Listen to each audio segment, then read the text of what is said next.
What will Kathleen Kennedy, the producer and the president of Lucasfilm, be remembered for? That's the question I asked myself when the news of her exit started to surface on the internet. It's undoubtedly a complicated legacy that she has created. However, by looking at the actual facts, you could also summarize it like this: 13 years of, well, let's find out.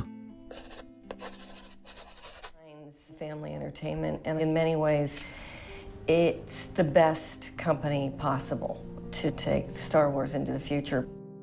2012 marked the start of a new era. While clips and interviews from George Lucas and Kathleen Kennedy discussing the takeover has been endlessly dissected, I believe there is still something to be said about them. At the time, I truly think everyone thought that they were on the same page, that they together had created a way forward for Disney to live on beyond its creator. The problem was that nobody realized how hard it would be to do that, not even George himself. Characters and books and all kinds of things. We could go on making Star Wars for the next 100 years. Star Wars for another 100 years. When those words were spoken, most fans eagerly jumped aboard the Disney train, sending anticipation through the roof. The promises were literally endless. New movies, series, books, and games. But not everything was as bright as it seemed. The decision to erase almost all of the existing canon outside of the films remains controversial to this day. And then there was the cancellation of the Clone Wars, one of the franchise's most beloved and unique projects. From the perspective of Kathleen Kennedy and Disney, these decisions might seem logical in that it had to be done to create space for new stories, but with the fans, it undoubtedly didn't sit well. Luckily for them, a new animated series, Star Wars Rebels, and Episode 7, The Force Awakens, were just around the corner. We didn't have any premieres on the other films. I was too cheap. I said, I'm not going to spend $3 million on a premiere. Even today, I'd say that The Force Awakens is seen as a respectable addition to the Star Wars universe, and with a box office haul placing it within the top 5 highest grossing movies ever, there is no doubt that the suits at Disney were popping open their finest bottle of champagne. This film symbolized the enormous potential of Star Wars under Disney, but in retrospect, the warning signs were everywhere. The difference? Well, this time it was all buried underneath a massive layer of nostalgia, and at the time, that was enough.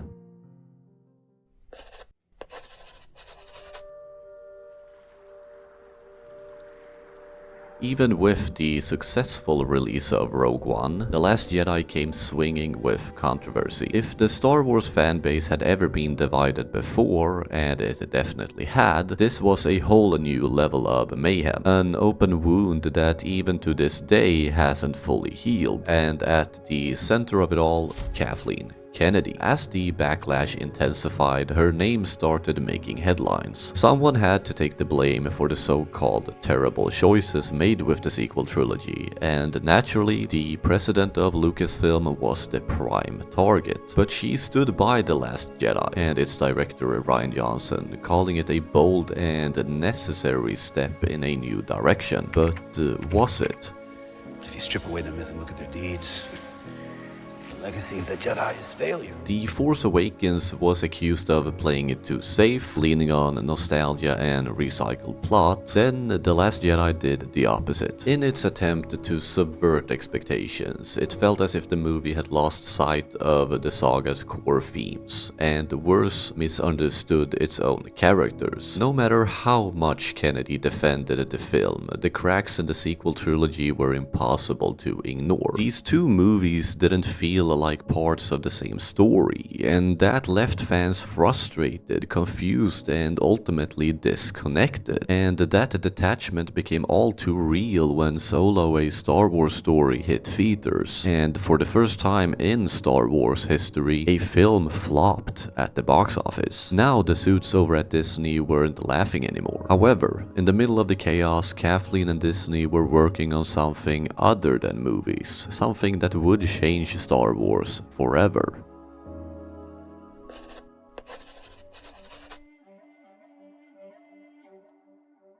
On November 12, 2019, Disney officially launched its own streaming service, and leading the charge was something no one had seen before: the first ever live-action Star Wars series. We all know what happened next. The Mandalorian became an instant phenomenon. Baby Yoda was everywhere. Memes, merch, and the mainstream media couldn't get enough of this little green sensation. The show wasn't just a hit, it was a movement, praised for breathing fresh life into the franchise with its grounded storytelling, compelling characters, and classic Star Wars feel. It's very easy to forget that right in the middle of Season 1, Episode 9, The Rise of Skywalker hit theaters, the so-called grand finale of the Skywalker saga, but by then much of the casual audience had already checked out. Instead of rallying behind the supposed final chapter, fans had already found their new obsession, Mando and Grogu. What the hell? Come on. Despite the lockdowns and the world turning upside down, the 2-year period between The Mandalorian Season 1 and the Book of Boba Fett was, at least for me, the best time to be a Star Wars fan. For the first time in years, it felt like the fandom was united again, cheering on this new era, excited for what's to come. There was so much happening, so many possibilities for future stories. I still can't believe we got The Mandalorian Season 1 and 2, Clone Wars Season 7, and Jedi Fallen Order all within roughly a year. It finally felt like Kathleen Kennedy and her team had cracked the code, balancing movies, games, and now live-action series in a way that worked. But the real question was, had they truly learned from the past mistakes, or were they about to fall into the same old habits all over again? So I said, all I wanted to do was tell a story of what happened. You know, it started here and it went there. And it's all about generations, and it's about, you know, the issues of fathers and sons. Writing this in 2025, it's quite easy to come to the conclusion that yes, Kathleen Kennedy once again made the company fall into the same trap as the sequels. The problem from the very beginning was that Disney managed to fail the one thing they just couldn't. They failed to complete George Lucas' story, and ever since they've been paying the price for it. We're living in an era with more Star Wars content than ever before, yet somehow the franchise has never felt more lost, and the fan base has never been so quiet. Fighting an uphill battle from basically the beginning, Kennedy never quite managed to estimate what it took to honor the past while bringing in something fresh and exciting. It becomes even more obvious when you begin to analyze which projects that actually managed to create something great, because ironically it seems to be the sidelined, quote-unquote less important shows like Andor and The Bad Batch that ended up being handled with the most care and that fans actually holds dear. In the other corner you have the major headline projects where the suits up at the headquarters had opinions that needed to be followed, like Kenobi, the sequels, even the latter season of The Mandalorian, and those failed to hit the mark. Ray who? Ray Skywalker. Running the most successful film franchise of all time is no easy task. You have to juggle financial pressure, the board's expectations, outside circumstances, fan demands, and the need for great storytelling. I can't tell you if Kennedy ever understood the essence of Star Wars, but I can tell you that somewhere along the way she lost touch with what Star Wars is, focusing too much on what was making money and letting that influence future stories. The franchise became tangled in political agendas, corporate priorities, and a creative process that felt more restricted than ever. Ultimately, it comes down to that Disney underestimated the sheer creative powerhouse that George Lucas had built, because that's exactly what Star Wars has always been to me. Bold, outside-the-box ideas, blending sci-fi spectacle with deep human philosophy, without a single thought of if the story would make money or not.